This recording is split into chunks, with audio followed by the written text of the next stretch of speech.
गंगा के पवित्र घाटों पर शाम ढलते ही वाराणसी में शांति छा जाती है। इसी शहर की एक पुरानी गली में शांति देवी का जर्जर मकान था। 70 पार कर चुकी इस विधवा के चेहरे की झुर्रियां अनगिनत संघर्षों की गवाह थीं। पति की मृत्यु के बाद उन्होंने अकेले ही अपने 2 बेटों राजेश और सुरेश को पाला। इन कमजोर हाथों ने बाजार में रोटियां बेचकर और लोगों के बर्तन मांजकर बच्चों की शिक्षा का खर्च उठाया। आज वे ही बेटे बड़े शहरों में सफल और अमीर इंसान बन चुके हैं, जो उनके जीवन की सबसे बड़ी उपलब्धि है। बुढ़ापे ने अब उनके शरीर को पूरी तरह से जकड़ लिया था। गठिया की गंभीर बीमारी के कारण उनके घुटनों में हर समय असहनीय दर्द रहता था। इसके साथ ही उन्हें भूलने की भी हल्की बीमारी होने लगी थी। कई बार वे अपना चश्मा या दरवाजे की चाबी रखकर भूल जाती थीं। लेकिन इन शारीरिक कष्टों के बावजूद आज उनका मन एक अजीब सी खुशी और उत्साह से भरा हुआ था। लंबे समय के अकेलेपन और इंतजार के बाद अंततः उनके दोनों बेटों ने उन्हें अपने पास शहर ले जाने का वादा किया था। एक छोटे से पुराने सूटकेस में वे अपना सीमित और सस्ता सामान बड़े प्यार से सजा रही थी। इसमें उनके कुछ सूती कपड़े, पूजा की एक छोटी सी मूर्ति और बच्चों के बचपन की पुरानी तस्वीरें शामिल थीं।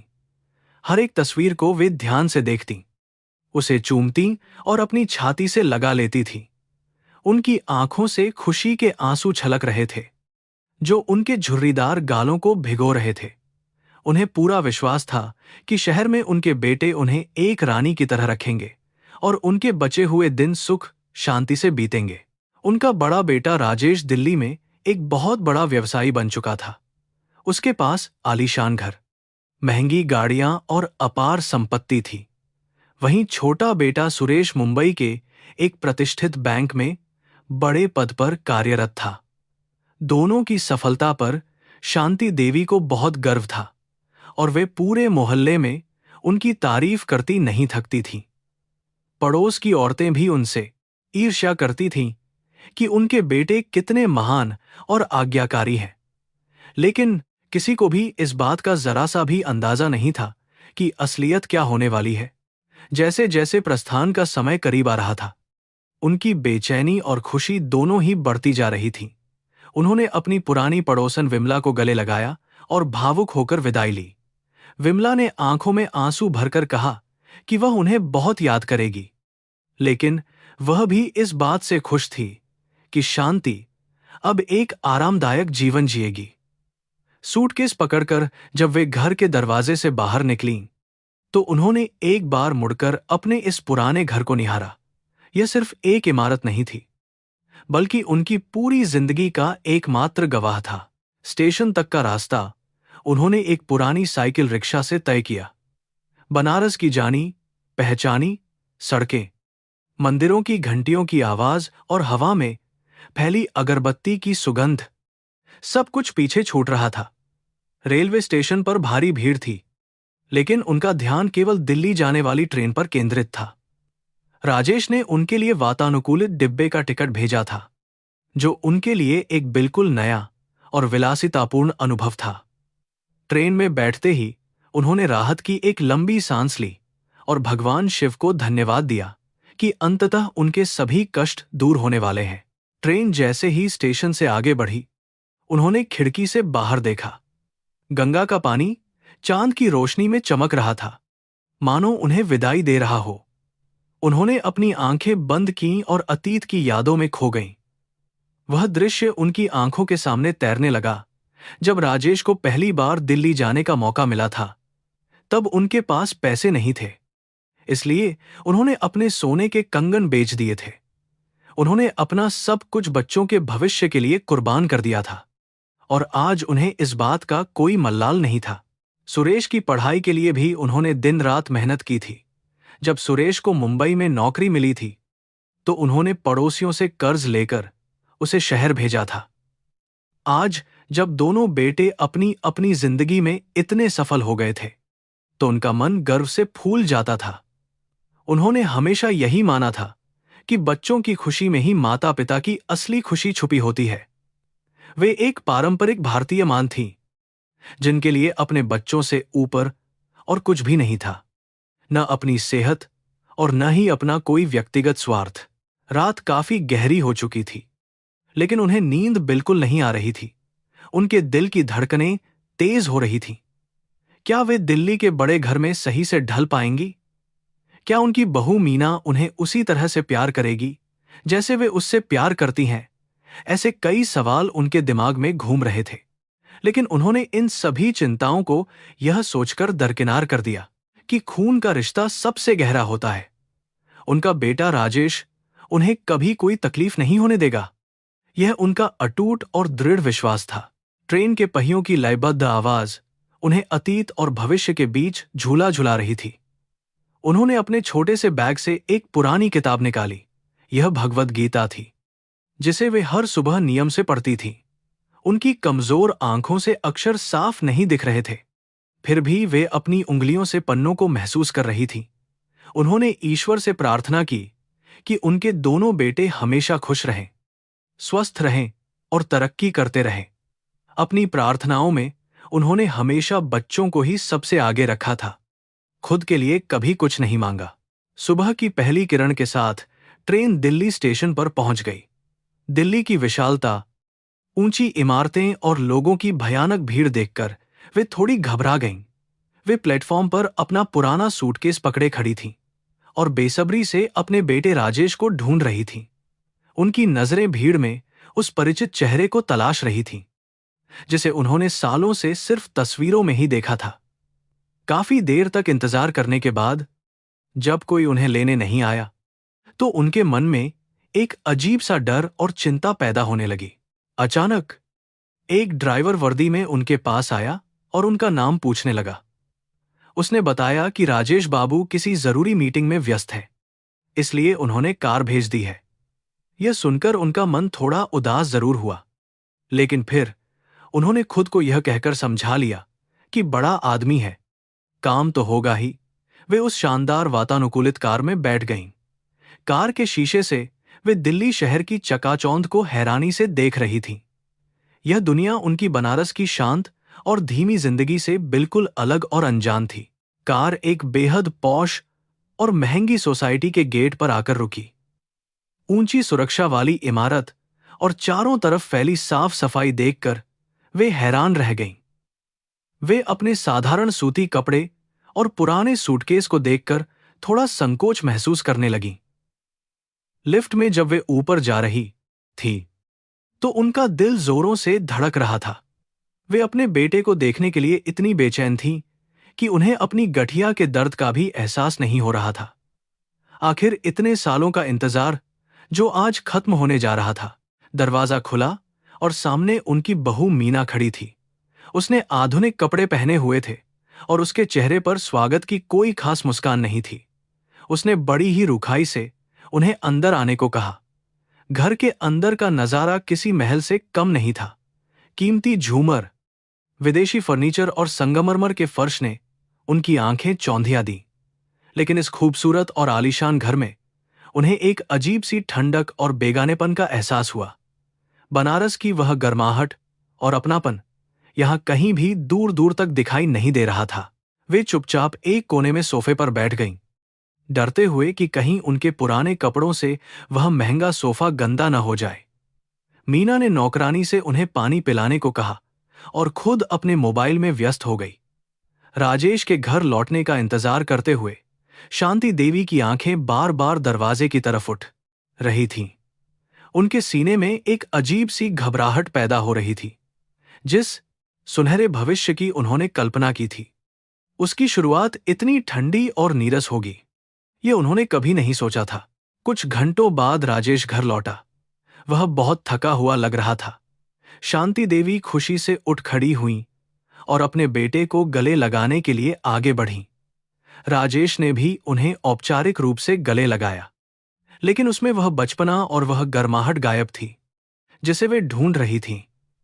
उसने हालचाल पूछा और तुरंत अपने कमरे में नहाने चला गया।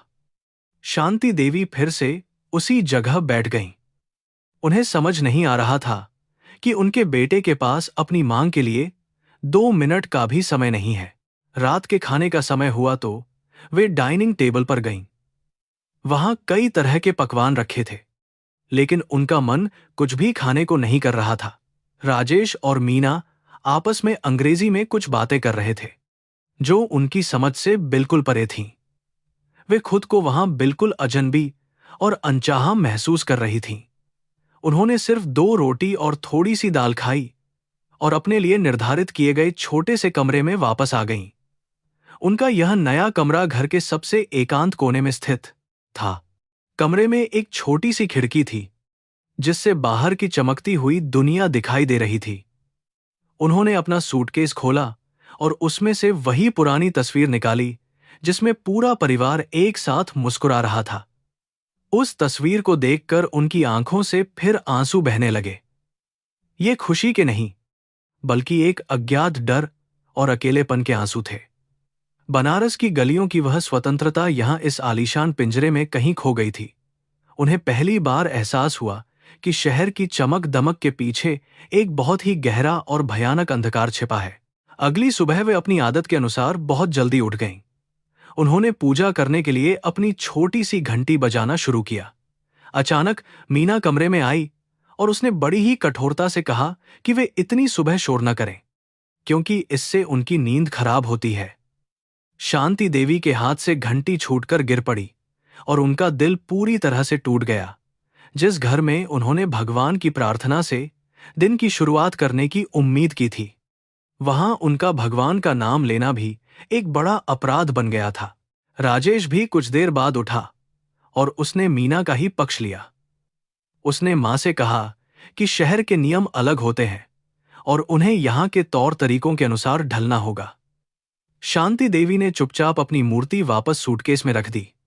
उन्होंने अपने आंसुओं को पी लिया और एक भी शब्द नहीं कहा। उनके मन में अब यह स्पष्ट हो चुका था कि उन्होंने जो सुनहरे सपने बुने थे, वे हकीकत में कभी पूरे नहीं होंगे। यह शहर और यह आलीशान घर उनके लिए सिर्फ एक सजा बनकर ही रह जाएंगे। दिन भर वे उस छोटे से कमरे में कैद रहीं। उन्हें बनारस के अपने उन पड़ोसियों की याद सताने लगी, जिनके साथ वे घंटों बैठकर बातें किया करती थीं। यहां इस घर में कोई भी उनसे बात करने वाला नहीं था। मीना अपनी किटी पार्टी और दोस्तों में व्यस्त रहती थी, जबकि राजेश अपने काम में उलझा रहता था। शांति देवी के लिए समय काटना पहाड़ जैसा भारी हो गया था। वे खिड़की के पास बैठकर बस आसमान को निहारती रहती थी और खुद से ही सवाल करती थी कि क्या उन्होंने इसी दिन के लिए संघर्ष किया था। रात गहराने पर जब पूरा घर सो जाता, तब उनकी आंखों से खामोश आंसू बहने लगते थे।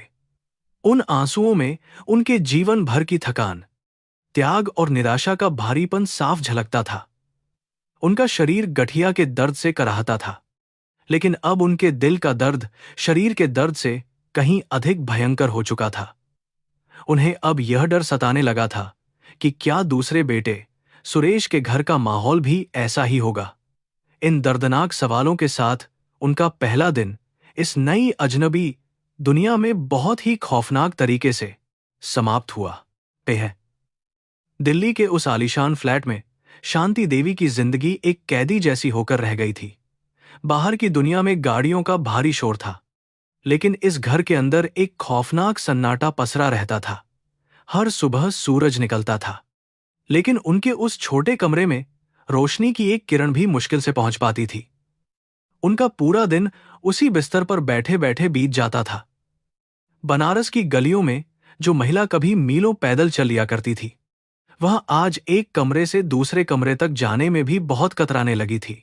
इस घर की हर चीज इतनी महंगी और साफ सुथरी थी कि शांति देवी को उसे छूने में भी डर लगता था। उन्हें लगता था कि उनके खुरदरे हाथों से कहीं कोई कीमती चीज खराब न हो जाए। घर में काम करने वाले नौकर भी उन्हें अजीब नजरों से देखते थे, मानो वे इस आलीशान घर में कोई अनचाही और अजनबी मेहमान हो। मीना ने नौकरों को साफ हिदायत दे रखी थी कि वे शांति देवी के किसी भी काम में ज्यादा समय बर्बाद न करें। यह सब देखकर उनके आत्मसम्मान को बहुत गहरी ठेस पहुंचती थी। एक दिन दोपहर के समय शांति देवी को बहुत तेज प्यास लगी। वे धीरे धीरे चलकर रसोई की तरफ गईं और अपने कांपते हाथों से कांच के एक गिलास में पानी भरा। वापस लौटते समय उनके पैरों में गठिया का दर्द अचानक से उठ गया और उनका संतुलन बिगड़ गया। उनके आप करते हैं हाथ से पानी का गिलास छूटकर सीधे ड्राइंग रूम में बिछे हुए उस बेहद महंगे और खूबसूरत ईरानी कालीन पर गिर गया। गिलास के टुकड़े फर्श पर बिखर गए और पानी से वह कीमती कालीन पूरी तरह से भीग गया। वे बुरी तरह घबरा गईं। गिलास टूटने की आवाज सुनकर मीना तुरंत अपने कमरे से बाहर निकलकर आई। कालीन की हालत देखकर उसका चेहरा गुस्से से लाल हो गया। उसने अपनी सास की उम्र और उनके दर्द का बिल्कुल भी लिहाज नहीं किया और जोर जोर से चिल्लाने लगी। मीना ने कहा कि ये कालीन उनके पूरे बनारस वाले घर से भी ज्यादा महंगा है और उन्होंने इसे बर्बाद कर दिया है। शांति देवी अपने कांपते हाथों को जोड़े हुए लगातार माफी मांग रही थीं, लेकिन मीना का गुस्सा शांत होने का नाम ही नहीं ले रहा था। उस दिन शांति देवी को जो अपमान सहना पड़ा वह उनके जीवन का सबसे कड़वा और भयानक अनुभव था। वे वहीं फर्श पर बैठकर गिलास के टुकड़ों को अपने हाथों से समेटने लगीं, जिससे उनकी उंगलियों में कांच चुभ गया और खून बहने लगा। लेकिन शारीरिक दर्द से कहीं ज्यादा बड़ा उनके दिल का घाव था। मीना ने नौकरानी को बुलाकर कांच साफ करवाया और शांति देवी को उनके कमरे में जाने का आदेश दिया। वे रोते हुए अपने कमरे में लौट आईं और दरवाजे के पीछे छिपकर फूट फूट कर रोने लगीं। शाम को जब राजेश ऑफिस से घर लौटा तो मीना ने तुरंत उसे कालीन वाली घटना के बारे में बढ़ा चढ़ाकर बता दिया। शांति देवी को उम्मीद थी कि उनका बेटा शायद अपनी पत्नी को समझाएगा और अपनी मांग का पक्ष लेगा, लेकिन राजेश ने उनकी इस आखिरी उम्मीद को भी बुरी तरह से तोड़ दिया। वह सीधे उनके कमरे में आया और बेहद रूखेपन से बोला कि उन्हें चीजों का ध्यान रखना चाहिए और अगर वे ठीक से चल नहीं सकती तो उन्हें अपने कमरे से बाहर निकलने की कोई भी जरूरत नहीं है। राजेश की यह बात शांति देवी के सीने में किसी तेज खंजर की तरह गहराई तक चुभ गई। अपनी मां के बहते हुए आंसुओं को देखने के बजाय राजेश ने अपनी जेब से पर्स निकाला और कुछ 1000 रुपये निकालकर उनके बिस्तर पर फेंक दिए। उसने कहा कि अगर उन्हें कुछ भी चाहिए हो तो वे नौकरों से मंगवा लें, लेकिन मीना को बिल्कुल भी परेशान न करें। पैसे फेंककर वह बिना एक भी पल रुके वहां से चला गया। शांति देवी उन पैसों को देखकर स्तब्ध और पूरी तरह से सुन्न रह गईं। बिस्तर पर पड़े उन रुपयों को देखकर शांति देवी को वह दिन याद आ गया जब उन्होंने राजेश की फीस भरने के लिए अपना मंगलसूत्र तक गिरवी रख दिया था। तब उन्होंने पैसे नहीं गिने थे, सिर्फ अपने बेटे का भविष्य देखा था। आज उसी बेटे ने उनके प्यार और उनके जीवन भर के बलिदान की कीमत चंद रुपयों में लगा दी थी। उन्होंने उन रुपयों को छुआ तक नहीं। उन्हें एहसास हो गया था कि वे अब इस घर में एक मां नहीं बल्कि एक भारी बोझ बन चुकी हैं, जिसे पैसे देकर चुप कराया जाता है। कालीन वाली उस घटना के बाद से ही शांति देवी का जीवन और भी ज्यादा नर्क बन गया था। मीना हू ने राजेश को मना लिया था कि शांति देवी को घर के पिछले हिस्से में मौजूद नौकरों वाले छोटे से कमरे में शिफ्ट कर दिया जाए। राजेश ने भी बिना किसी विरोध के अपनी पत्नी की बात मान ली और अपनी बूढ़ी मां को उस अंधेरे और सीलन भरे कमरे में भेज दिया। उस कमरे में न तो ठीक से हवा आती थी और न ही दिन के समय सूरज की कोई रोशनी पहुंच पाती थी। वह नया कमरा किसी कालकोठरी से बिल्कुल भी कम नहीं था। उसमें एक पुरानी खटिया और एक छोटी सी अलमारी के अलावा कुछ भी नहीं था। कमरे की दीवारों से अजीब सी बदबू आती थी और रात के समय वहां बहुत सारे मच्छर भी लगते थे। जो मां अपने बेटे की खुशी के लिए जीवन भर आग की भट्टी के सामने तपती रही, आज उसी बेटे ने उसे इस अंधेरे कोने में मरने के लिए छोड़ दिया था। शांति देवी ने अपनी किस्मत को स्वीकार कर लिया और चुपचाप उस नरक में रहने लगी। उस सीलन भरे कमरे में रहने के कारण शांति देवी की गठिया की बीमारी अब बहुत ज्यादा गंभीर हो चुकी थी। सर्दी के दिनों में उनके घुटनों का दर्द इतना बढ़ जाता था कि उनका अपने पैरों पर खड़ा होना भी मुश्किल हो जाता था। दर्द के मारे वे पूरी रात कराहती रहती थीं, लेकिन उनकी आवाज उस बड़े घर के मोटे दरवाजों को पार करके कभी उनके बेटे तक नहीं पहुंच पाती थी। मीना ने उन्हें डॉक्टर को दिखाने के बजाय बाजार से कुछ सस्ती पेनकिलर गोलियां लाकर पकड़ा दी थीं। मीना को अपनी सास की उपस्थिति से बहुत ज्यादा शर्मिंदगी महसूस होती थी।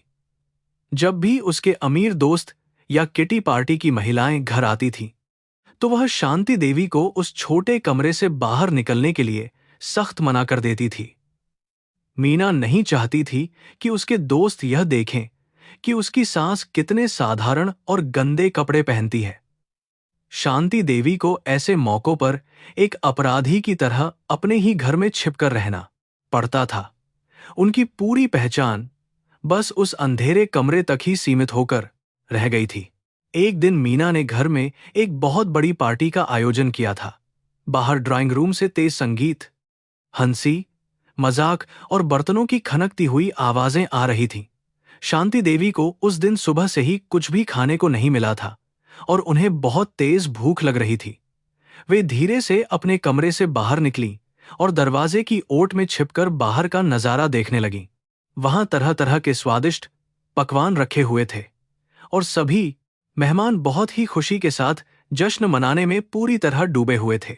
तभी उन्होंने देखा कि मीना की एक सहेली ने उनकी तरफ इशारा करते हुए कुछ पूछा। मीना ने बड़ी ही लापरवाही और झल्लाहट के साथ अंग्रेजी में जवाब दिया, जिसका मतलब शांति देवी को उनके चेहरे के भावों से समझ आ गया था। मीना ने अपनी सहेली से कहा था कि वह कोई दूर की गरीब रिश्तेदार है जो उनके ऊपर एक बहुत बड़ा बोझ बनी हुई है। यह सुनकर शांति देवी के पैरों तले से जमीन खिसक गई।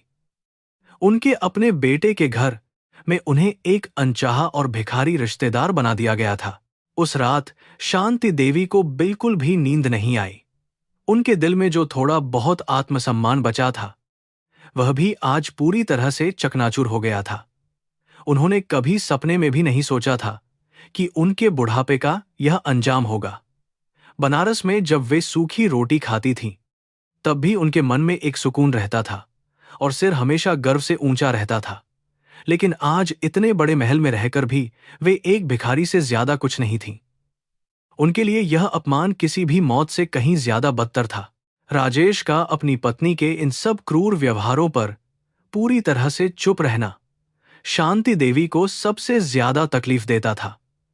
वह सब कुछ देखता था, सब कुछ समझता था, लेकिन उसने कभी भी अपनी मां के सम्मान के लिए एक शब्द नहीं बोला। शायद वह भी यही मानता था कि उसकी मां अब उसके आधुनिक और तेज जीवन में बिल्कुल फिट नहीं बैठती है। शांति देवी अक्सर सोचती थी कि क्या यह वही राजेश है जो बचपन में अपनी मां के आंचल में छिपकर पूरी दुनिया से लड़ने का दावा करता था। उन्हें बार बार अपने बनारस वाले पुराने घर की बहुत याद आती थी। वह घर भले ही बहुत छोटा और टूटा फूटा था, लेकिन वहां उनकी अपनी एक स्वतंत्र पहचान और सम्मान था। वहां के पड़ोसी उनका आदर करते थे और सुख दुख में हमेशा उनके साथ खड़े रहते थे। यहां इस कंक्रीट के जंगल में उनकी हैसियत एक पुराने बेकार फर्नीचर से भी बदतर हो चुकी थी, जिसे कोई भी अपनी आंखों के सामने नहीं देखना चाहता था। काश उन्होंने अपना वह प्यारा घर न बेचा होता, तो आज उन्हें यह दुर्दशा बिल्कुल भी नहीं देखनी पड़ती। शांति देवी अक्सर अपनी पुरानी यादों में खो जाती थी। उन्हें याद आता था कि जब राजेश और सुरेश छोटे थे, तो वे उनके लिए अपने मुंह का निवाला भी निकाल कर दे देती थी।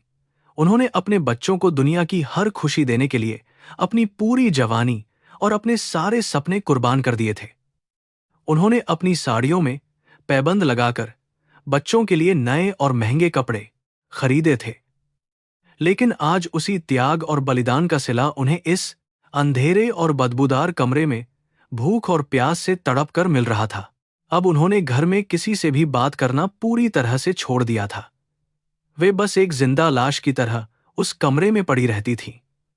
उनकी आंखें दरवाजे की तरफ टिककर पथरा गई थीं, इस उम्मीद में कि शायद उनका बेटा कभी तो उनके पास आएगा और प्यार से उनका हाल पूछेगा।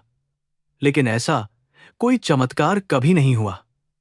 उनका अस्तित्व उस घर में एक अदृश्य भूत की तरह हो गया था, जिसे न तो कोई देख सकता था और न ही कोई उसकी दर्द भरी चीखें सुन सकता था। नौकरानी दिन में बस 2 बार उन्हें एक टूटी हुई स्टील की थाली में थोड़ा सा खाना दे जाती थी। वह खाना भी कई बार बहुत ज्यादा ठंडा और बासी होता था। मीना ने घर के राशन में भी उनके नाम पर बहुत कटौती कर दी थी। शांति देवी ने कभी इस बासी और खराब खाने की शिकायत नहीं की, क्योंकि उनके अंदर अब शिकायत करने की कोई हिम्मत ही नहीं बची थी। वे बस भगवान से यही प्रार्थना करती थीं कि अब जल्दी से जल्दी उनका इस कष्टदायी और भयानक जीवन से अंत हो जाए।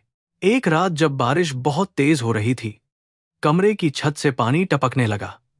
शांति देवी का बिस्तर पूरी तरह से भीग गया और वे ठंड से बुरी तरह कांपने लगीं। उन्होंने हिम्मत करके राजेश के कमरे के दरवाजे पर दस्तक दी। काफी देर बाद राजेश ने दरवाजा खोला और अपनी मां को इस हालत में देखकर भी उसे जरा सी दया नहीं आई। उसने झल्लाते हुए कहा कि वे बाहर हॉल में सोफे पर सो जाएं और सुबह होते ही वापस अपने कमरे में चली जाएं, ताकि मीना को कोई परेशानी न हो।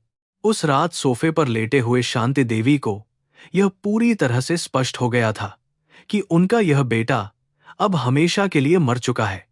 जो आदमी उनके सामने खड़ा था, वह सिर्फ एक स्वार्थी और पत्थरदिल इंसान था, जिसे दौलत और अपनी पत्नी के अलावा कुछ नहीं दिखता था।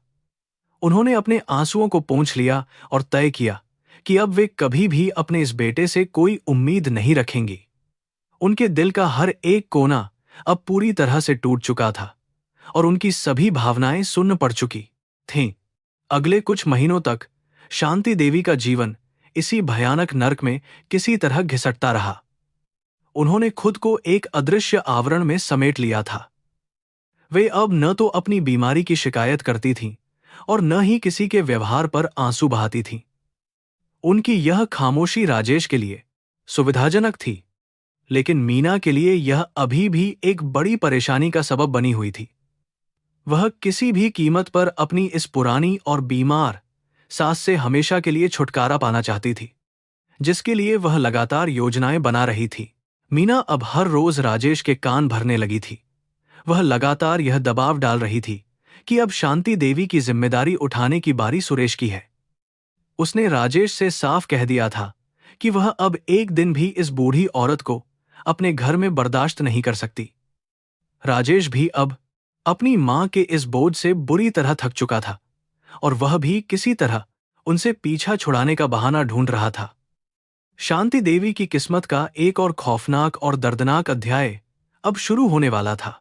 दिल्ली में शांति देवी के जीवन के 3 महीने किसी भयानक दुःस्वप्न की तरह बीत चुके थे। एक सुबह राजेश अचानक उनके कमरे में आया और बिना किसी भावना के उनका सूटकेस पैक करने लगा। उसने बड़ी ही चतुराई से बहाना बनाया कि उसे किसी लंबी व्यावसायिक यात्रा पर विदेश जाना पड़ रहा है और मीना अकेले उनकी देखभाल नहीं कर पाएगी। इसलिए उसने फैसला किया है कि अब उन्हें कुछ महीनों के लिए मुंबई में छोटे बेटे सुरेश के पास रहना होगा। शांति देवी सब समझ रही थीं कि यह सिर्फ उन्हें घर से बाहर निकालने का एक सोची समझी साजिश और क्रूर बहाना है। उसी शाम राजेश ने उन्हें मुंबई जाने वाली ट्रेन में बैठा दिया। इस बार उनके लिए कोई वातानुकूलित डिब्बा नहीं था, बल्कि एक साधारण स्लीपर क्लास का टिकट था। ट्रेन की वह लंबी और थका देने वाली यात्रा उनके बूढ़े और बीमार शरीर के लिए एक बहुत बड़ी सजा बन गई थी। खिड़की से बाहर देखते हुए उनकी आंखों से लगातार आंसू बह रहे थे। उन्हें ऐसा महसूस हो रहा था जैसे वे कोई इंसान नहीं, बल्कि घर का कोई पुराना और बेकार सामान है, जिसे एक जगह से दूसरी जगह बिना किसी दया के पार्सल किया जा रहा है। मुंबई स्टेशन की भयानक भीड़ और उमस भरी गर्मी ने उनकी बची खुची ताकत भी चूस ली थी। प्लेटफॉर्म पर सुरेश उनका इंतजार कर रहा था, लेकिन उसके चेहरे पर अपनी मां को देखने की कोई खुशी नहीं थी। उसने बिना पैर छुए सिर्फ रूखेपन से उनका सूटकेस उठाया और आगे चलने का इशारा किया। कार में पूरे रास्ते दोनों के बीच एक डरावनी और भारी खामोशी छाई रही। शांति देवी का दिल जोर जोर से धड़क रहा था, इस डर से कि क्या मुंबई का यह नया घर भी उनके लिए दिल्ली जैसा ही एक दूसरा नर्क साबित होने वाला है। सुरेश का फ्लैट मुंबई के एक महंगे इलाके में था, लेकिन दिल्ली वाले घर की तुलना में काफी छोटा था। घर के अंदर कदम रखते ही उनकी बहू कविता ने उन्हें ऊपर से नीचे तक एक बहुत ही तीखी और नफरत भरी नजर से देखा। कविता की आंखों में उनके लिए कोई सम्मान नहीं था, बल्कि एक अवांछित मेहमान को देखने की भारी झुंझलाहट थी। उसने बिना कोई औपचारिक स्वागत किए शांति देवी को स्टोर रूम के पास बने एक बहुत ही छोटे और घुटन भरे कमरे में अपना सामान रखने का कठोर आदेश दे दिया। मुंबई में उनकी जिंदगी पहले दिन से ही एक भयानक संघर्ष बन गई। कविता स्वभाव से मीना से भी ज्यादा क्रूर, व्यावहारिक और कंजूस महिला थी। उसे शांति देवी की उपस्थिति से सिर्फ इसलिए नफरत थी क्योंकि इससे घर का खर्च बढ़ रहा था। वह हर रोज सुरेश से झगड़ा करती थी कि उनके आने से बिजली, पानी और राशन का बिल कितना ज्यादा बढ़ गया है। शांति देवी अपने छोटे से कमरे में सिकुड़ कर बैठ जाती थी और बाहर से आने वाली इन कठोर बातों को सुनकर चुपचाप रोती रहती थी। कविता ने उनके खाने पीने पर भी बहुत सख्त पाबंदियां लगा दी थीं। वह गिनकर सिर्फ 2 रोटियां और पानी जैसी पतली दाल उन्हें खाने के लिए देती थी। कई बार तो दाल में नमक भी नहीं होता था, लेकिन शांति देवी ने कभी कोई शिकायत नहीं की। उन्हें इस बात का गहरा डर था कि अगर उन्होंने कुछ भी कहा तो कविता सुरेश से लड़ना शुरू कर देगी।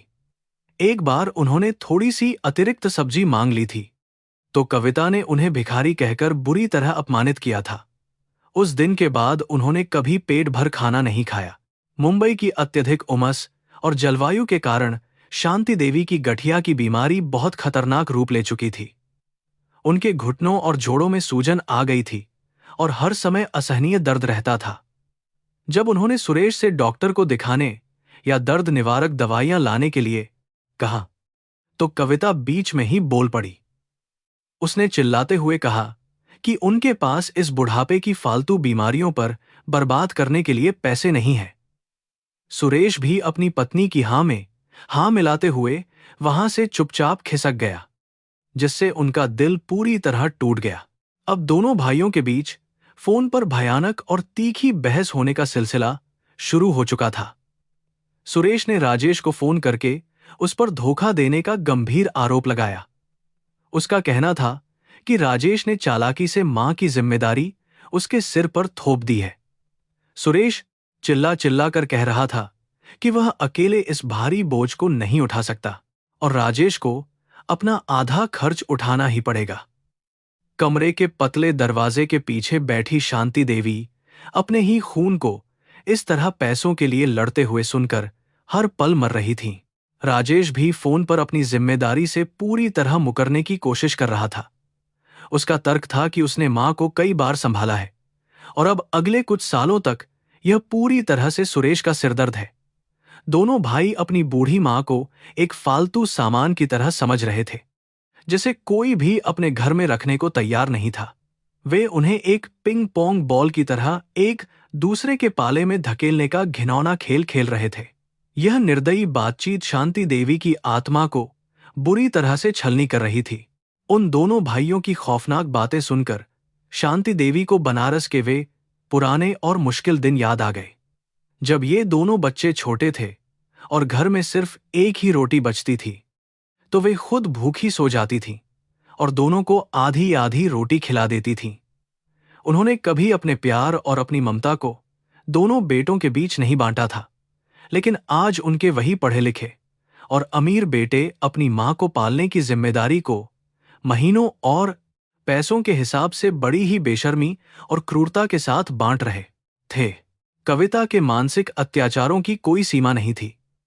वह हर रोज शांति देवी को ताने मारती थी कि उन्होंने बनारस वाला अपना पुश्तैनी मकान बेचकर सारा पैसा बड़े बेटे राजेश को क्यों दे दिया। वह बार बार यह याद दिलाती थी कि जब संपत्ति राजेश को मिली है तो मां की सेवा करने का सारा बोझ सुरेश क्यों उठाए। इन तीखे और जहरीले तानों ने शांति देवी के दिमाग को पूरी तरह से सुन्न कर दिया था।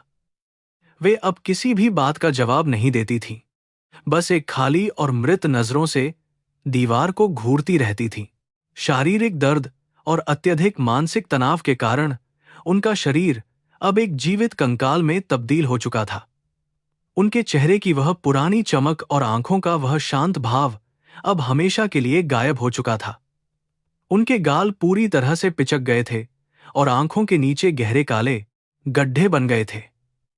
वे अक्सर रात रात भर जागती रहती थीं और भगवान से रो रोकर अपने प्राण लेने की भीख मांगती थीं।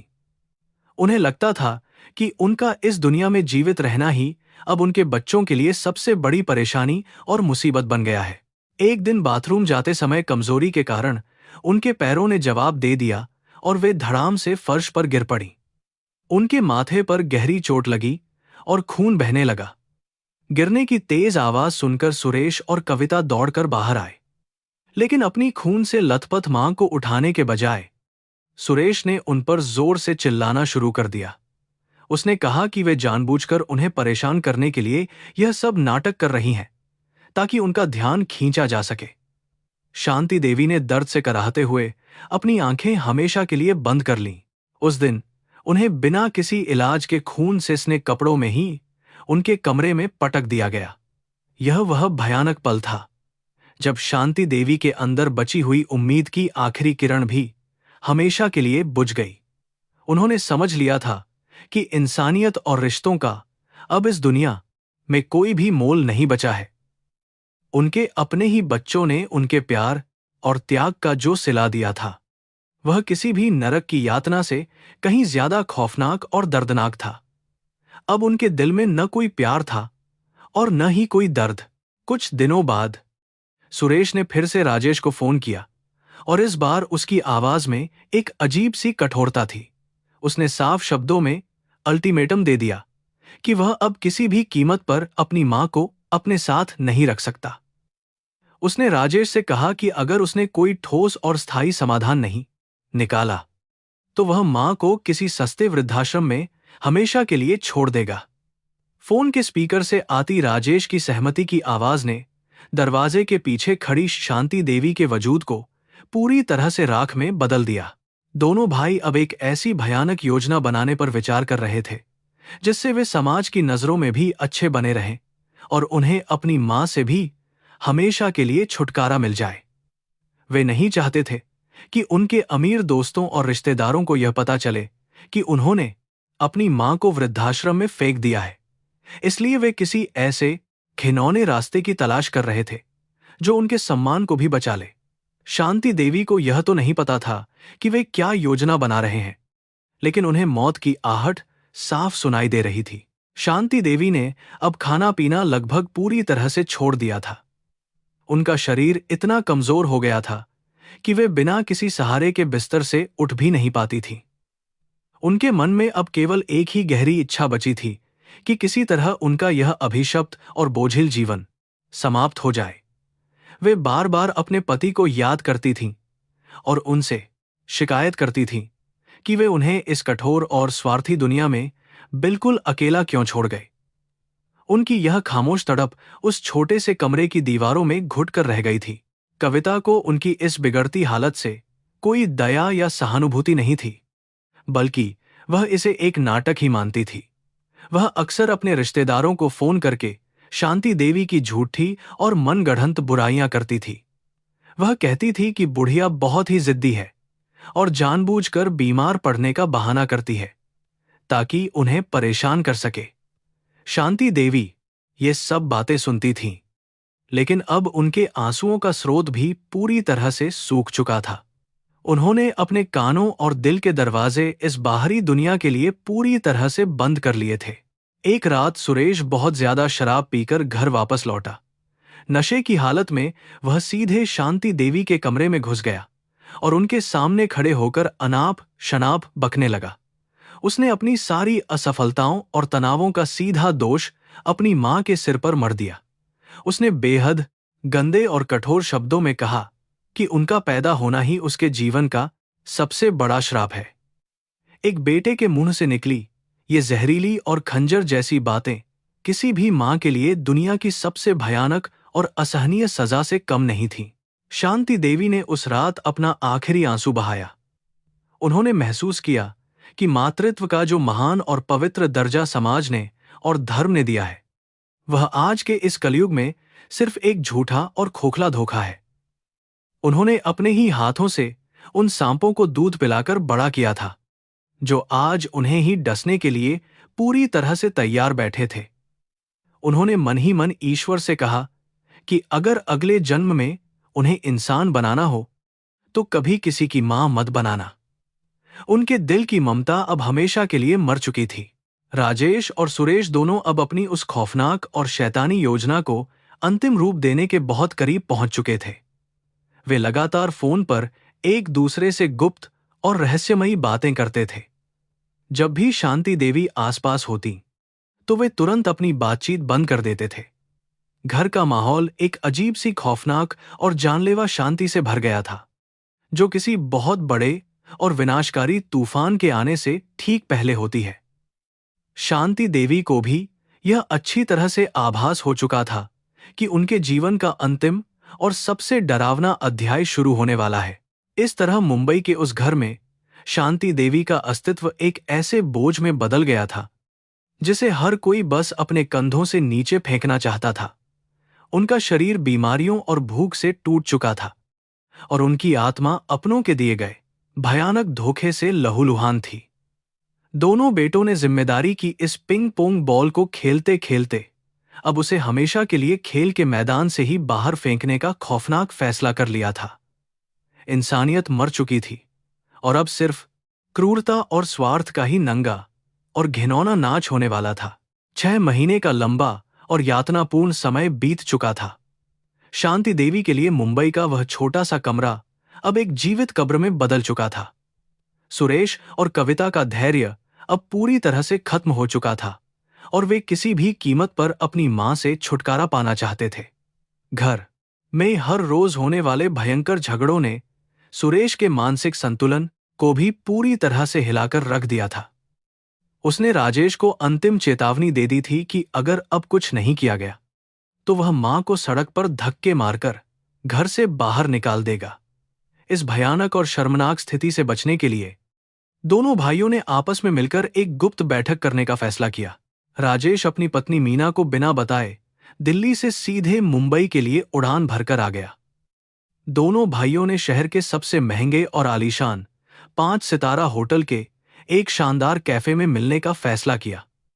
वे दोनों वहां बैठकर महंगी इटालियन कॉफी पी रहे थे और विदेशी व्यंजनों का स्वाद ले रहे थे। उनके महंगे सूट और चमकते हुए जूते उनकी अपार दौलत का दिखावा कर रहे थे। एक तरफ उनकी बूढ़ी और बीमार मां घर के एक अंधेरे कोने में सूखी रोटी के लिए तरस रही थी और दूसरी तरफ उनके ये सफल और पढ़े लिखे बेटे अपनी विलासिता में पूरी तरह से डूबे हुए थे। इंसानियत और रिश्तों का ऐसा घिनौना मजाक शायद ही कहीं और देखने को मिलता। राजेश ने कॉफी का कप मेज पर रखते हुए बहुत ही गंभीरता से बातचीत शुरू की। उसने सुरेश को साफ शब्दों में समझा दिया कि मीना किसी भी हालत में मां को वापस दिल्ली वाले घर में स्वीकार नहीं करेगी। अगर उसने ऐसा करने की कोशिश की तो मीना उसे तलाक देने की धमकी दे चुकी है।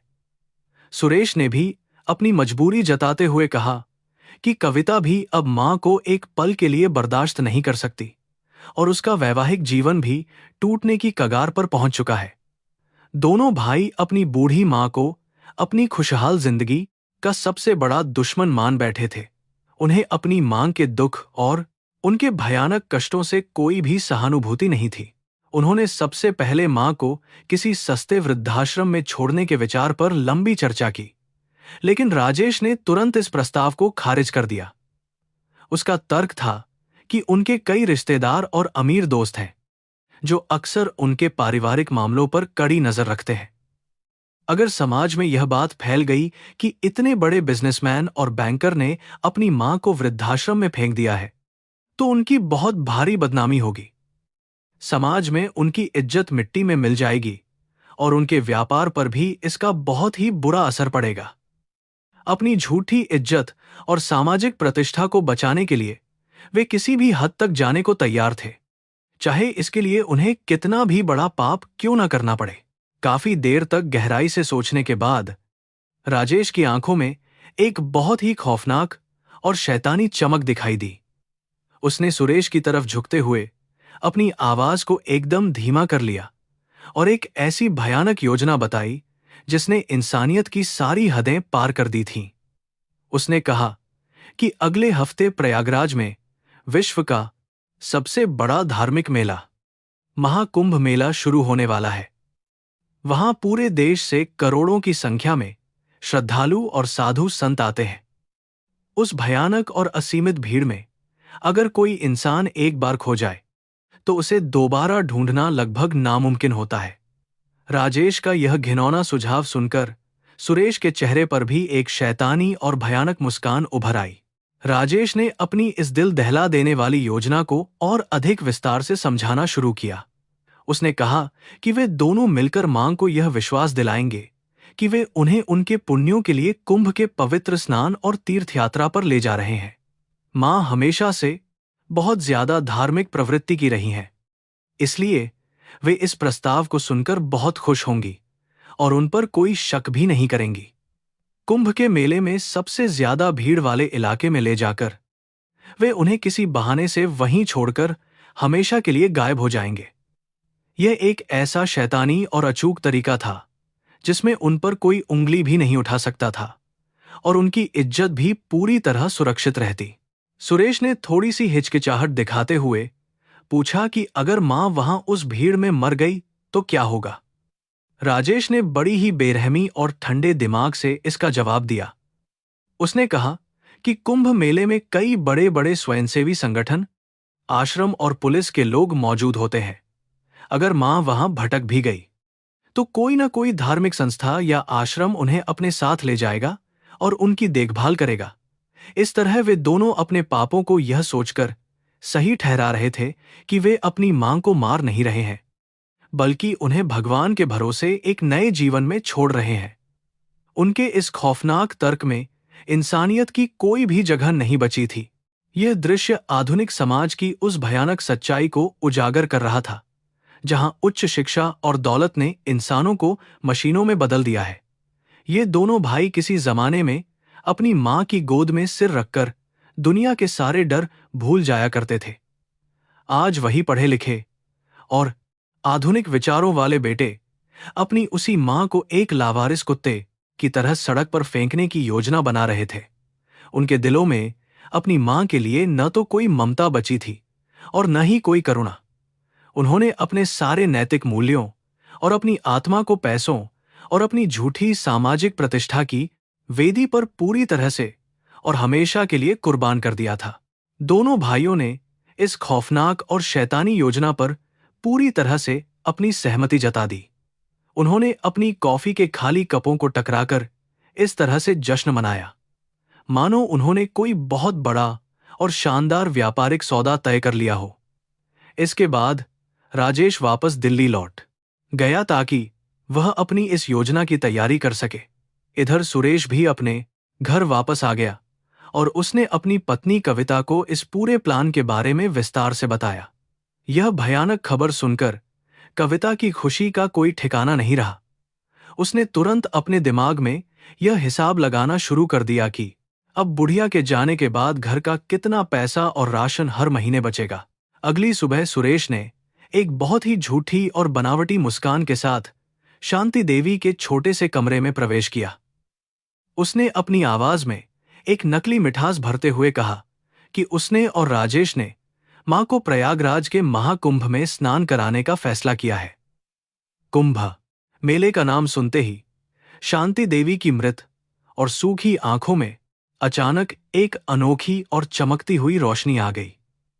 उन्होंने अपने दोनों हाथ जोड़ लिए और भगवान को धन्यवाद दिया। उनके भोले और पवित्र मन ने एक बार भी यह नहीं सोचा कि जो बेटे उन्हें एक वक्त की रोटी नहीं दे सकते, वे अचानक उन्हें इतनी बड़ी तीर्थ यात्रा पर क्यों ले जा रहे हैं। शांति देवी अपनी सारी शारीरिक पीड़ा और पिछले कई महीनों के भयानक मानसिक कष्टों को एक ही पल में भूल गईं। उन्होंने अपने पुराने सूटकेस से अपनी सबसे साफ और अच्छी सूती साड़ी निकाली, जिसे उन्होंने किसी विशेष दिन के लिए बहुत ही संभाल कर रखा था। उनका दिल इस बात से बहुत ज्यादा खुश था कि उनके दोनों बेटे अंततः अपनी धार्मिक जिम्मेदारियों को समझ रहे हैं और उन्हें मोक्ष के मार्ग पर ले जाना चाहते हैं। वे भगवान से प्रार्थना करने लगीं कि कुंभ स्नान के बाद उनके दोनों बेटों के जीवन में खूब सारी तरक्की और खुशियां आएं। एक मां का दिल हमेशा अपने बच्चों के लिए ही धड़कता है, चाहे वे बच्चे कितने भी क्रूर क्यों ना हो। सुरेश ने अगले कुछ दिनों तक बहुत ही अच्छा और आज्ञाकारी बेटा होने का नाटक किया। उसने शांति देवी को समय पर खाना देना शुरू किया और उनके साथ कुछ पल बैठकर बातें भी की। शांति देवी इस छोटे से और झूठे प्यार को देखकर भावुक हो उठती थीं। उन्हें लगा कि शायद भगवान ने उनकी प्रार्थनाएं सुन ली हैं और उनके बेटों के कठोर दिलों में फिर से अपनी मां के लिए प्यार जाग उठा है। वे यह नहीं जानती थीं कि कसाई जब किसी जानवर को काटने के लिए ले जाता है तो वह भी उसे पहले खूब अच्छी तरह से चारा खिलाता है। यह झूठा प्यार उनके उस आने वाले भयानक अंत की एक खौफनाक और डरावनी तैयारी थी। दिल्ली से राजेश ने भी अपनी सारी तैयारियां पूरी कर ली थीं और प्रयागराज जाने के लिए ट्रेन के टिकट बुक करवा लिए थे। उसने सुरेश को फोन करके हिदायत दी कि वह मां के पास कोई भी ऐसा पहचान पत्र या कागज न छोड़े जिससे पुलिस उन्हें वापस उनके घर तक पहुंचा सके। यह एक बहुत ही सोची समझी और ठंडे दिमाग से रची गई क्रूर साजिश थी। दोनों भाई हर उस छोटे से छोटे छेद को बंद करना चाहते थे जिससे उनकी यह शैतानी योजना विफल हो सके। उन्होंने अपनी मांग की सारी पुरानी तस्वीरें और उनके आधार कार्ड को चुपचाप एक लिफाफे में बंद करके अपने पास छुपाकर रख लिया था ताकि कोई सबूत न बचे। प्रस्थान का दिन आ गया। शांति देवी ने अपनी साफ साड़ी पहनी और अपनी पूजा की छोटी सी मूर्ति को बहुत ही प्यार से चूमकर अपने बैग में रखा। मुंबई स्टेशन पर जब वे सुरेश के साथ ट्रेन में चढ़ रही थीं, तो उनका शरीर भले ही बहुत कमजोर था, लेकिन उनकी आत्मा किसी पक्षी की तरह उड़ रही थी।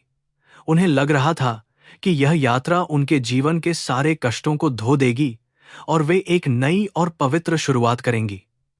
उन्होंने खिड़की से बाहर देखते हुए भगवान शिव का मंत्र जपना शुरू कर दिया।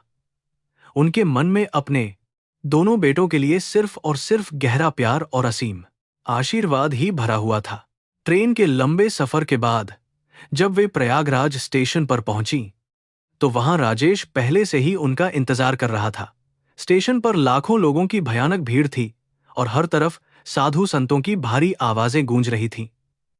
राजेश ने आगे बढ़कर अपनी मां के पैर छुए, जो कि उसके उस शैतानी नाटक का एक बहुत ही महत्वपूर्ण हिस्सा था। शांति देवी ने रोते हुए अपने बड़े बेटे को गले लगा लिया और उसके सिर पर हाथ रखकर उसे खूब सारा आशीर्वाद दिया। उन्हें यह देखकर बहुत ज्यादा खुशी हो रही थी कि उनके दोनों बेटे आज इतने लंबे समय के बाद एक साथ उनके साथ खड़े हैं। यह उनके लिए किसी बहुत बड़े और सुनहरे सपने जैसा था। वे तीनों स्टेशन से बाहर निकले और संगम की तरफ जाने वाले रास्ते पर धीरे धीरे आगे बढ़ने लगे।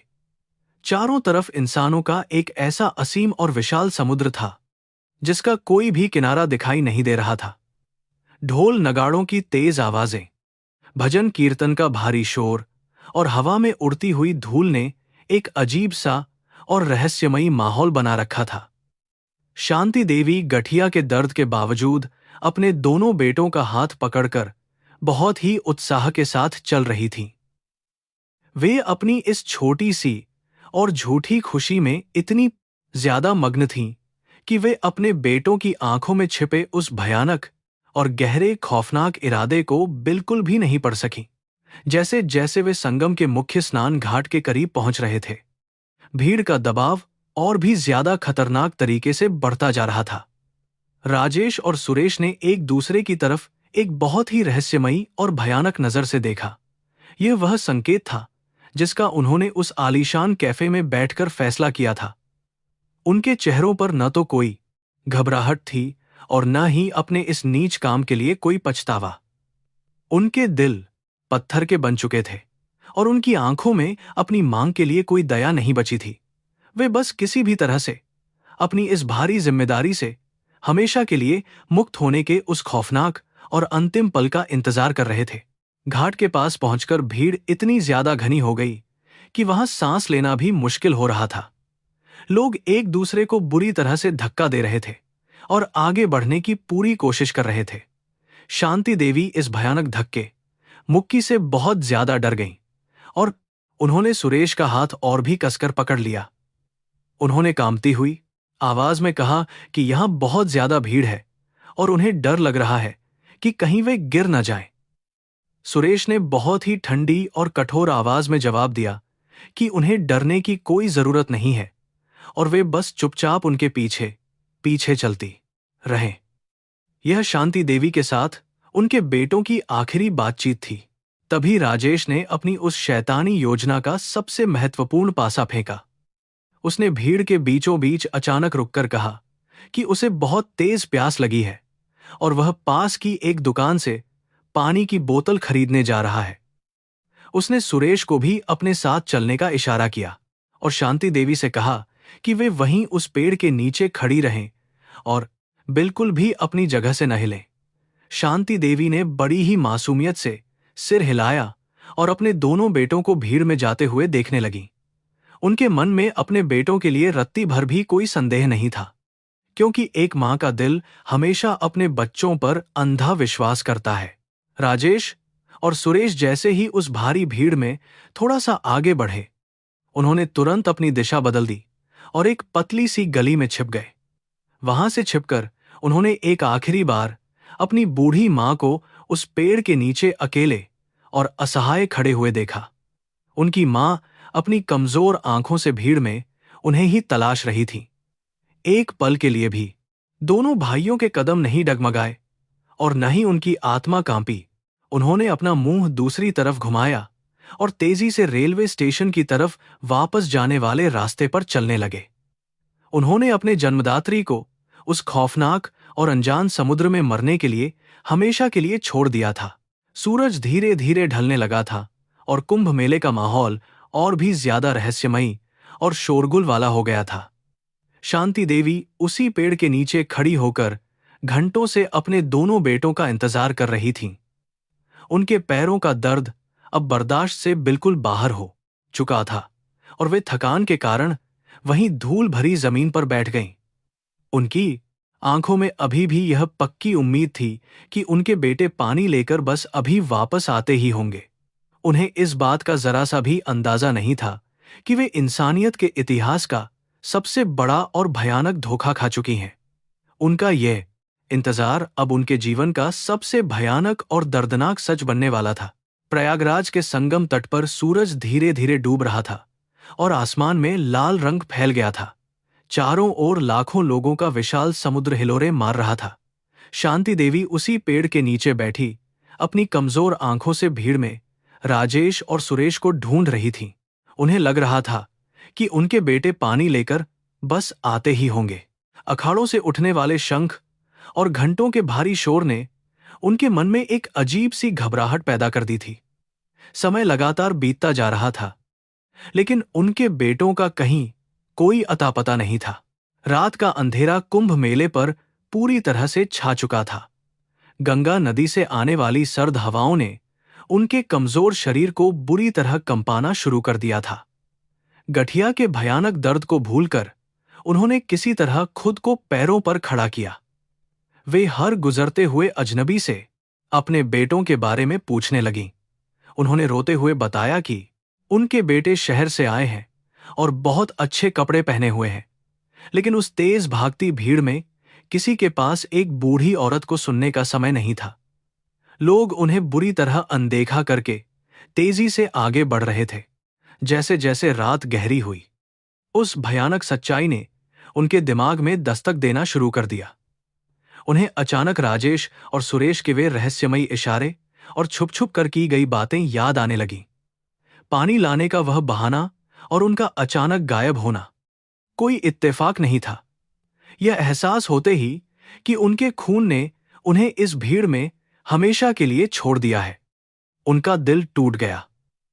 उनकी छाती में एक भयंकर दर्द उठा जो शरीर के दर्द से बहुत ज्यादा जानलेवा था। उनके सूखे गले से एक भयानक और दिल दहला देने वाली चीख निकल पड़ी। वे पागलों की तरह उस अंधी और बाहरी भीड़ में इधर उधर भागने लगीं। राजेश सुरेश वे पूरी ताकत से अपने बेटों के नाम पुकार रही थीं। आंसुओं से उनका चेहरा पूरी तरह भीग चुका था और आवाज रोते रोते खुरदरी हो गई थी। मेले की रोशनी और मंत्र अब उन्हें किसी भयानक नरक के दृश्यों की तरह लग रहे थे। वे लोगों के सामने हाथ जोड़कर मदद की भीख मांग रही थीं, लेकिन धर्म के नाम पर जमा हुए लाखों लोगों में से किसी ने भी उस तड़पती मां की तरफ हाथ नहीं बढ़ाया। इंसानियत वहां दफन हो चुकी थी। भटकते हुए उनके मन में बार बार यही ख्याल आ रहा था कि शायद भीड़ में उनके बेटे रास्ता भूल गए हैं। उनका मातृ हृदय अभी भी उन हथियारों को निर्दोष मान रहा था। वे खुद को कोसने लगीं कि उन्होंने क्यों नहाने की इच्छा जताई।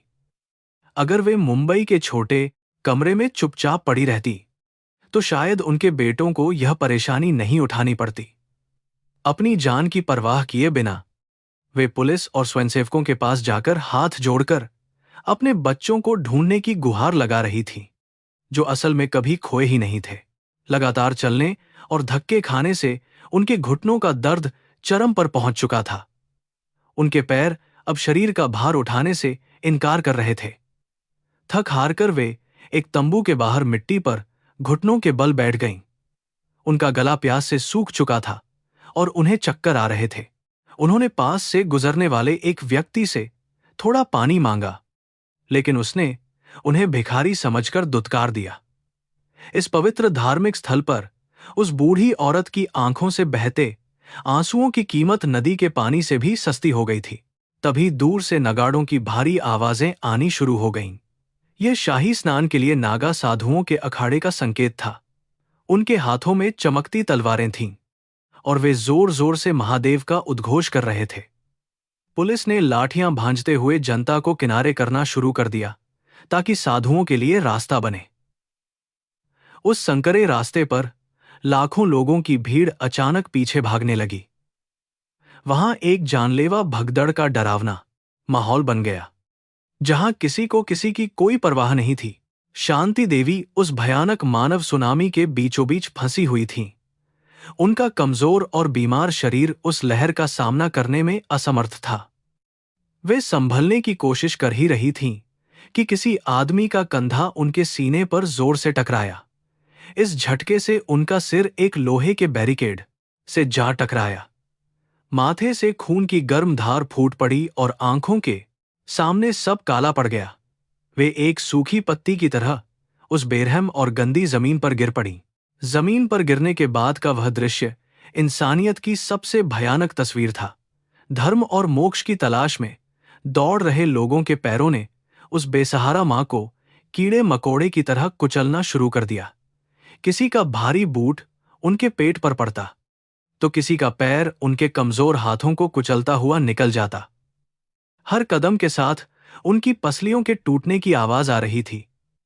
लेकिन उस पागल भीड़ के भारी शोर में एक बूढ़ी और मरती हुई औरत की दर्दनाक चीखें हवा में पूरी तरह खोकर रह गई थीं। जमीन पर गिरने के बाद उनके ऊपर से अनगिनत पैर गुजरने लगे।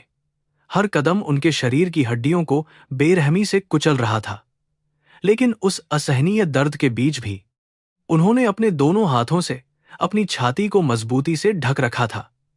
उनकी चोली के अंदर कपड़े का एक छोटा सा बंडल छिपा हुआ था, जिसे उन्होंने बहुत संभाल कर रखा था।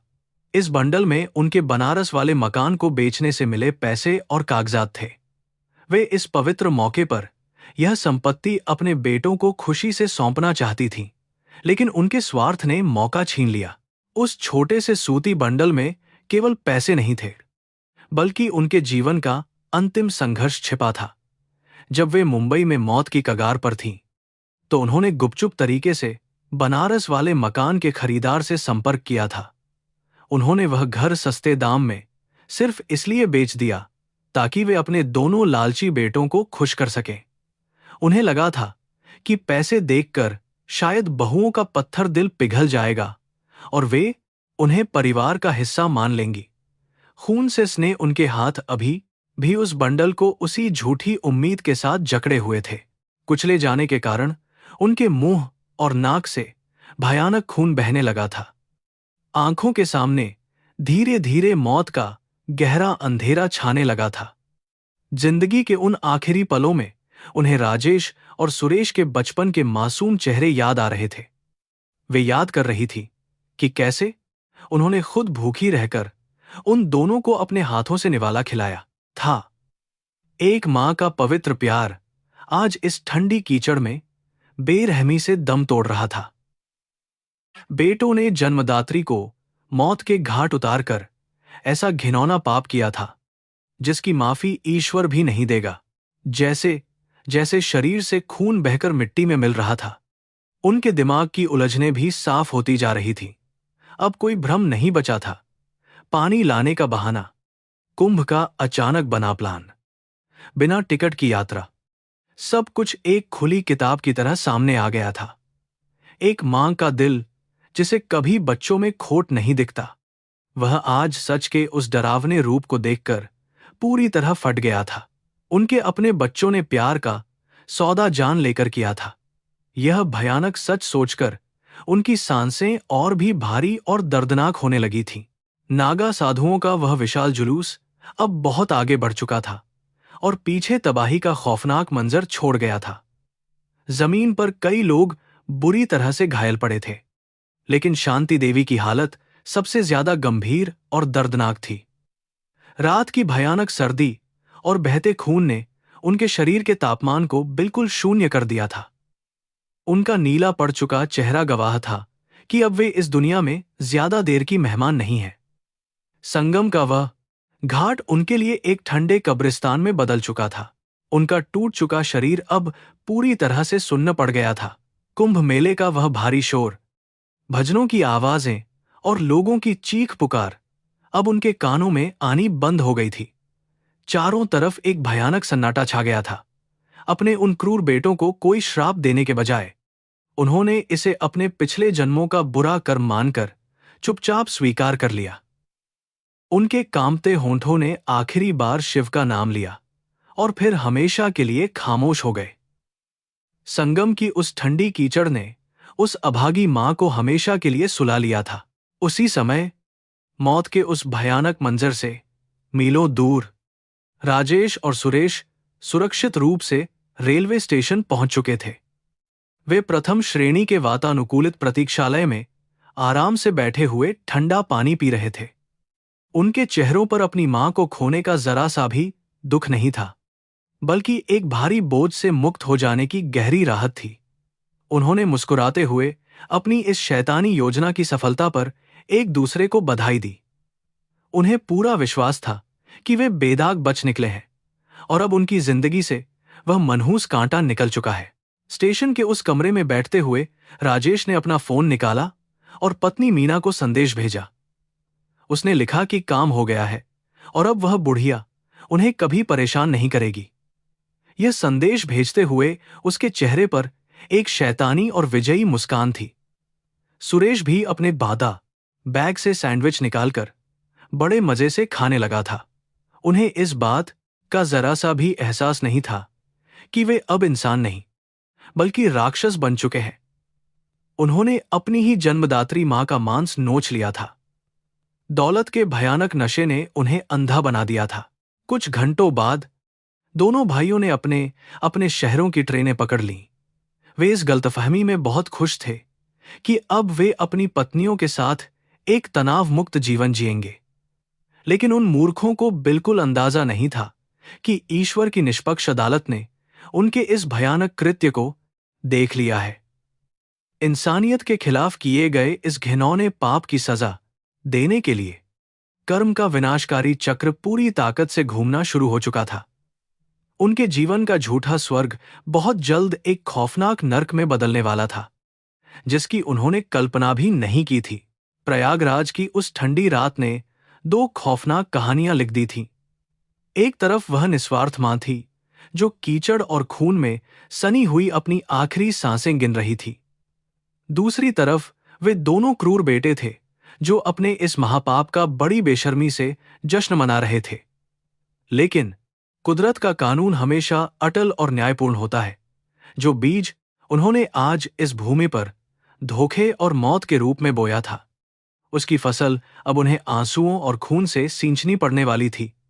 कर्म का वह भयानक तूफान अब उनके जीवन में दस्तक देने वाला था। संगम के घाट पर भगदड़ शांत होने के बाद स्वयंसेवकों का एक दल घायलों की तलाश में निकला।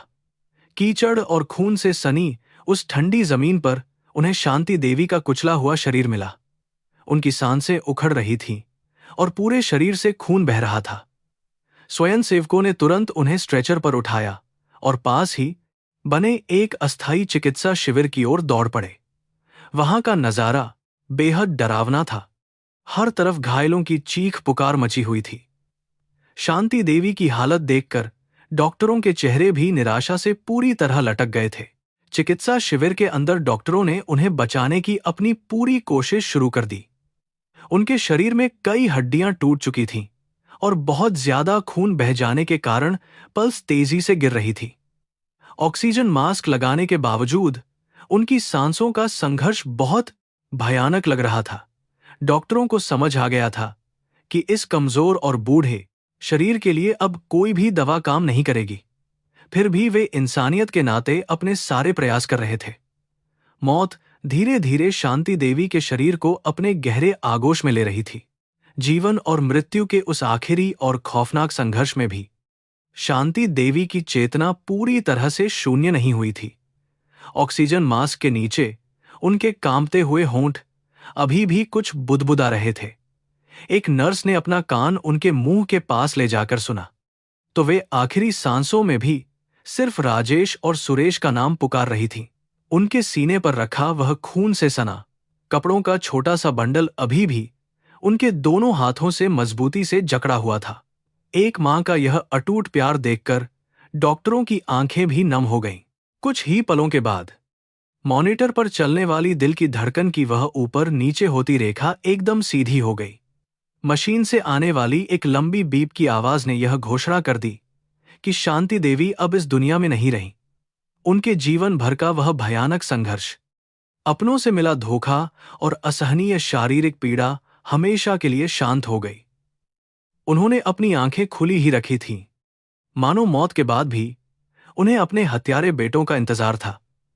एक निस्वार्थ और महान मांग का यह अंत बहुत ही खामोश और दर्दनाक था। दूसरी तरफ दिल्ली और मुंबई में इंसानियत के पतन का एक बहुत ही घिनौना और शर्मनाक जश्न मनाया जा रहा था। राजेश अपनी पत्नी मीना के साथ एक बेहद महंगे और शानदार 5 सितारा रेस्तरां में बैठा हुआ था। वे दोनों वाइन के गिलास टकराते हुए अपनी उस नई और तथाकथित आजादी का जश्न मना रहे थे। राजेश ने मीना को यह झूठी कहानी सुनाई थी कि उसने मां को एक बहुत ही सुरक्षित और अच्छे आश्रम में छोड़ दिया है। उनके चेहरों पर अपनी मां को मौत के मुंह में धकेलने का जरा सा भी पछतावा नहीं था। मीना बहुत ज्यादा खुश थी क्योंकि अब उसे अपने महंगे और आलीशान घर में उस बूढ़ी औरत की शक्ल कभी नहीं देखनी पड़ेगी। उसने राजेश की बहुत तारीफ की कि उसने इतनी बड़ी समस्या को कितनी आसानी और चालाकी से सुलझा लिया है। वे दोनों अपनी भविष्य की विदेश यात्राओं और पार्टियों की योजनाएं बनाने में पूरी तरह से डूब गए। दौलत और स्वार्थ के नशे ने उनके अंदर की बची खुची इंसानियत और दया को पूरी तरह से जलाकर राख कर दिया था।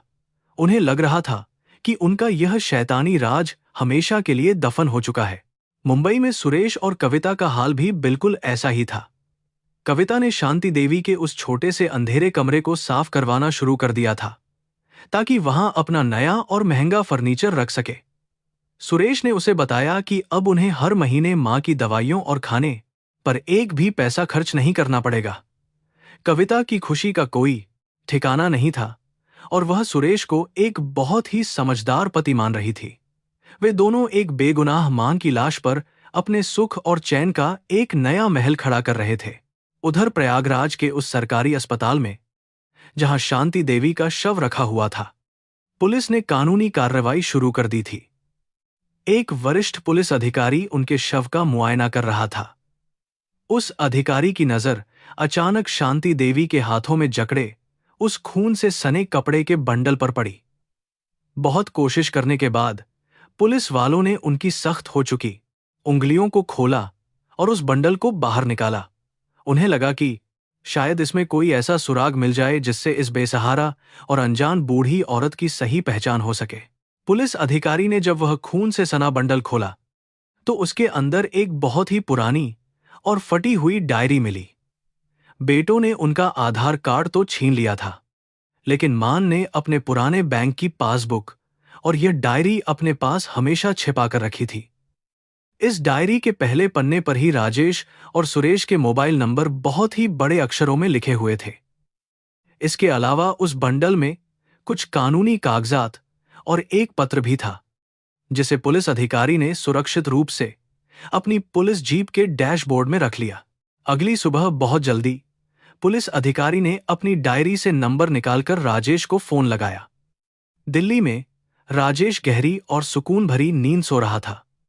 फोन की लगातार बजती घंटी से उसकी नींद टूट गई और उसने झल्लाहट के साथ अनजान नंबर को उठाया। जैसे ही दूसरी तरफ से पुलिस वाले की भारी और सख्त आवाज उसके कानों में पड़ी, उसके शरीर का सारा खून एकदम से सूख गया। पुलिस वाले ने बहुत ही रूखेपन से बताया कि कुंभ मेले की भगदड़ में एक बूढ़ी औरत की मौत हो गई है और उसे तुरंत प्रयागराज आना होगा। मौत की यह खबर सुनते ही राजेश के हाथ से फोन छूटकर जमीन पर गिर पड़ा। वह दुख या मां की याद में नहीं रो रहा था, बल्कि उसे इस बात का भयानक डर सताने लगा था कि उसकी इज्जत और उसका सारा करियर अब मिट्टी में मिल जाएगा।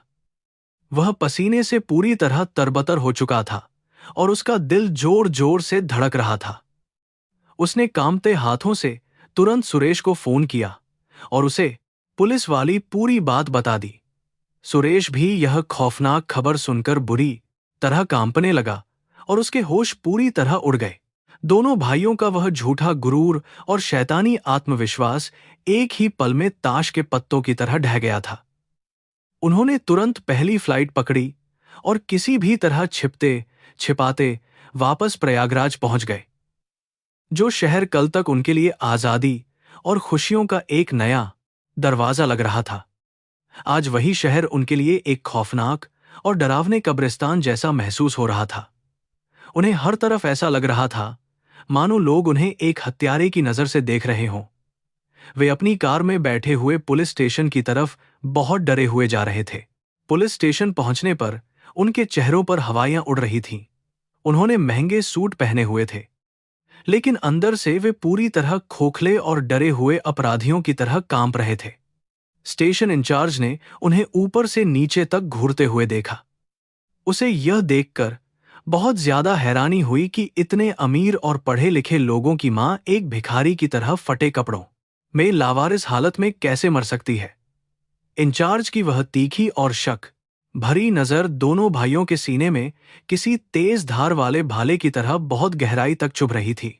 अधिकारी ने उनसे बहुत ही सख्त और कड़े लहजे में पूछताछ शुरू कर दी। उसने पूछा कि वे अपनी बूढ़ी मां को उस भयानक भीड़ में अकेला छोड़कर कहां गायब हो गए थे। राजेश ने हकलाते हुए झूठ बोला कि वे लोग पानी लेने गए थे और भीड़ के दबाव में अचानक एक दूसरे से बिछड़ गए। उसने कहा कि वे रात भर अपनी मां को पागलों की तरह ढूंढते रहे, लेकिन उनका कोई पता नहीं चला।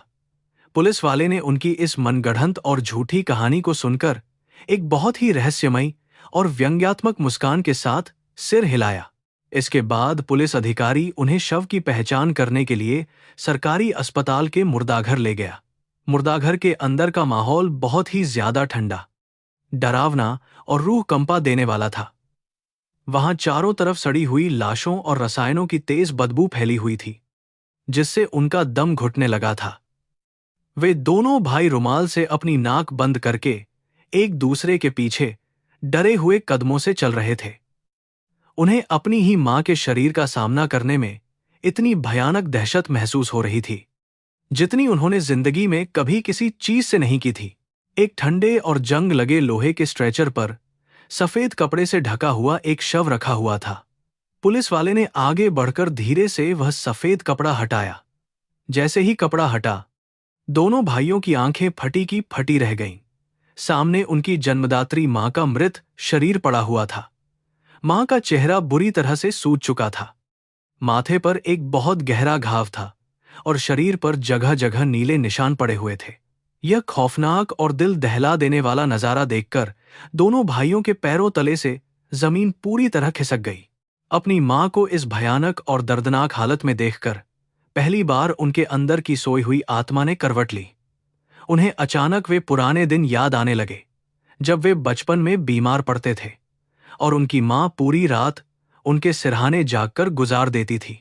आज उसी ममता की मूरत को उन्होंने अपने ही हाथों से इस ठंडे और बेरहम मुर्दाघर में पहुंचा दिया था। उनकी आंखों में आंसू जरूर आ गए, लेकिन यह आंसू किसी प्यार या दुख के नहीं थे, बल्कि यह उस भयानक अपराधबोध के थे जो अब उन्हें अंदर से खाने लगा था। दोनों भाइयों ने रोने का एक बहुत ही शानदार और झूठा नाटक शुरू कर दिया, ताकि पुलिस वालों को उन पर कोई भी शक न हो। उन्होंने अपनी मां के मृत शरीर को छूने की बिल्कुल भी कोशिश नहीं की, क्योंकि उनके अपने ही पापों की वजह से उनके हाथ पूरी तरह से बंधे हुए थे।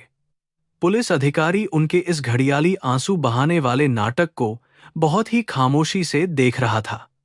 उसे अपने लंबे अनुभव से यह समझते देर नहीं लगी कि इन दोनों अमीर बेटों के इस दिखावे के पीछे एक बहुत बड़ा और काला सच छिपा है। कानूनी कागजातों पर जल्दबाजी में हस्ताक्षर करते समय राजेश के हाथ बुरी तरह से कांप रहे थे। वह बस किसी भी तरह से इस खौफनाक जगह से भाग जाना चाहता था। सुरेश बार बार अपनी घड़ी देख रहा था और पसीना पोंछ रहा था। वे दोनों यह सोच रहे थे कि जल्दी से शव का अंतिम संस्कार करके वे हमेशा के लिए इस मनहूस मामले से पूरी तरह मुक्त हो जाएंगे। उन्हें लग रहा था कि उनका झूठ पुलिस की नजरों से बच गया है और अब उन्हें भविष्य में कोई भी सजा नहीं मिलने वाली है। जैसे ही वे मुड़े और जाने लगे, पुलिस अधिकारी ने उन्हें पीछे से एक बहुत ही सख्त आवाज में रुकने के लिए कहा। अधिकारी अपनी मेज की तरफ गया और उसने दराज में से वह खून से सना हुआ बंडल बाहर निकाला जो शांति देवी के हाथों में मिला था।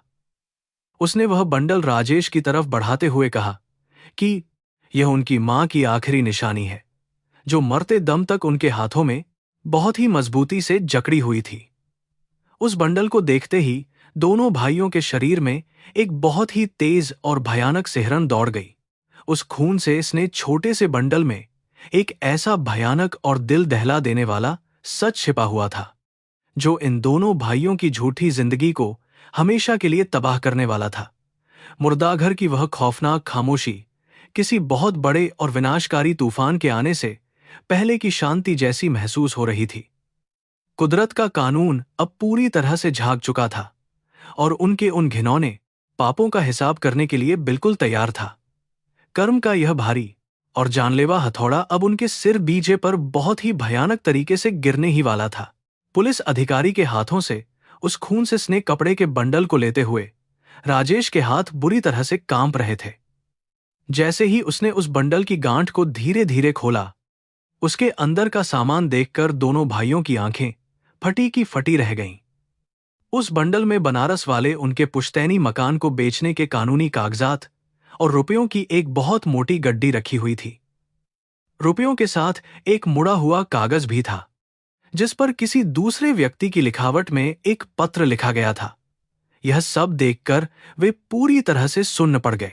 पुलिस अधिकारी ने उस मुड़े हुए कागज को अपने हाथ में लिया और उसे जोर से पढ़ना शुरू कर दिया।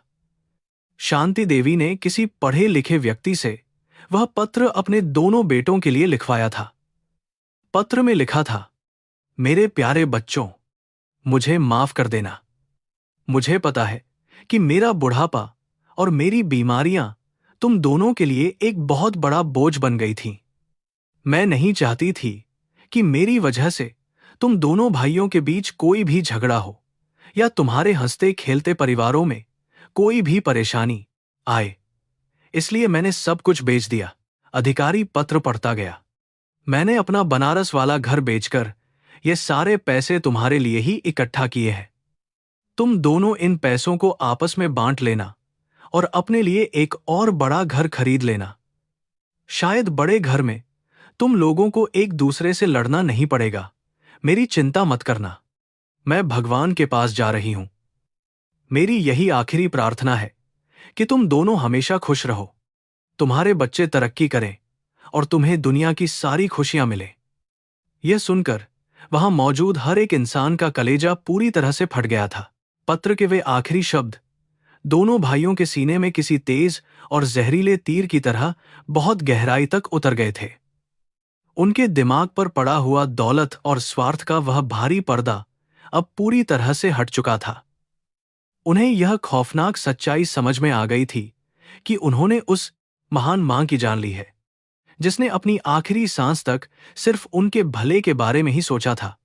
वे दोनों वहीं मुर्दाघर के बाहर उस गंदे फर्श पर घुटनों के बल गिर पड़े और पागलों की तरह जोर जोर से फूट फूट कर रोने लगे। उन दोनों को अचानक बनारस की वे सर्द रातें याद आने लगीं, जब उनके पास ओढ़ने के लिए कोई गर्म कंबल नहीं होता था। उनकी मां पूरी रात उन्हें अपनी छाती से लगाकर अपनी शरीर की गर्मी से उन्हें सोने में मदद करती थीं।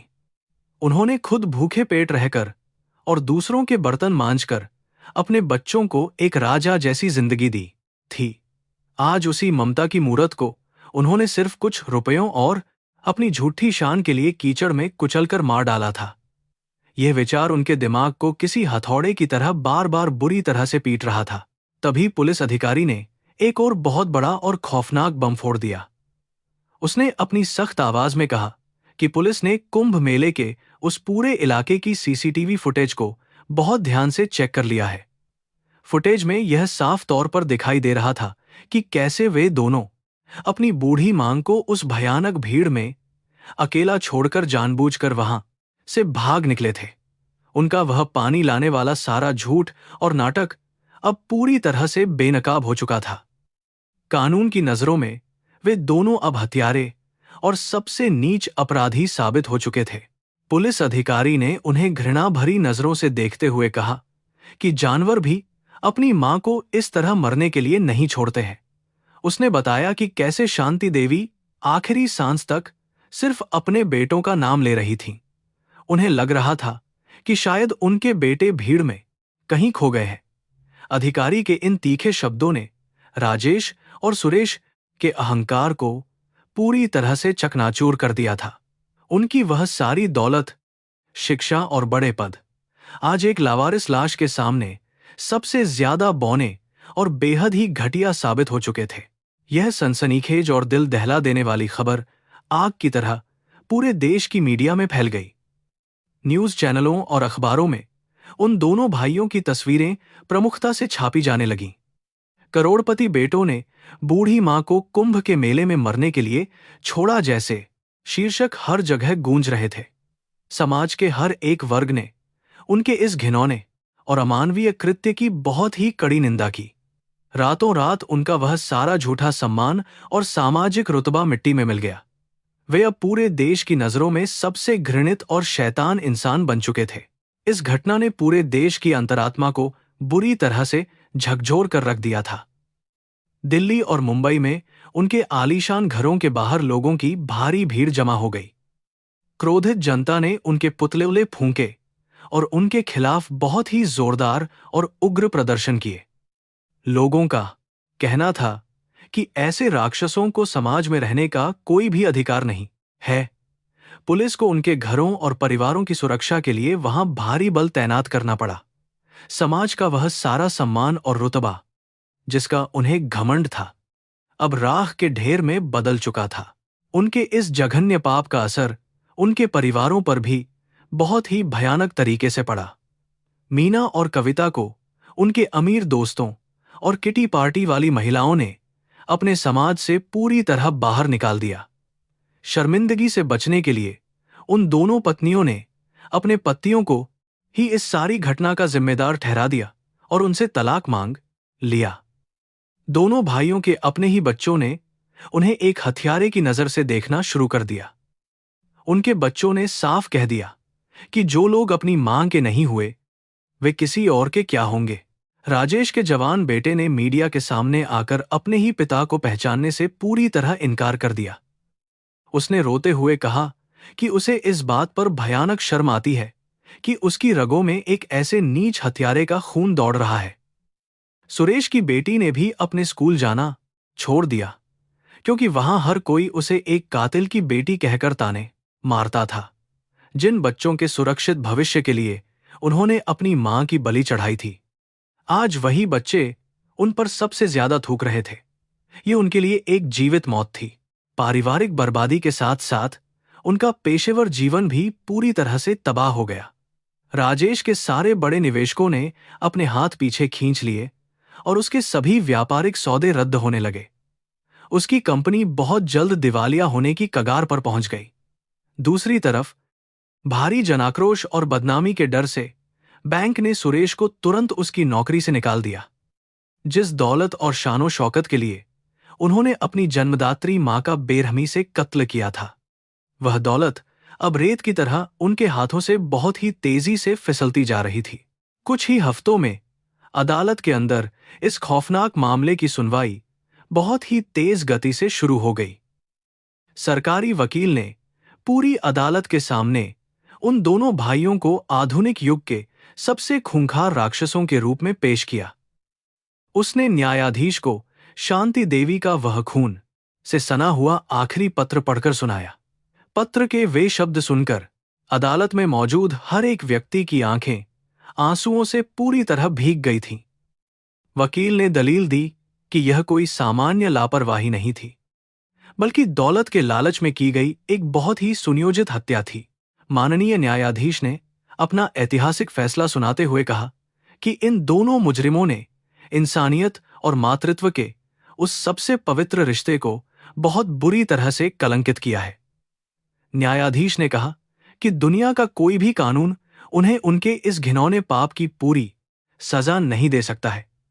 अदालत ने उन्हें अपनी बुजुर्ग मां को जानबूझकर मरने के लिए छोड़ने और धोखाधड़ी करने के जुर्म में कई सालों के कठोर कारावास की सजा सुनाई।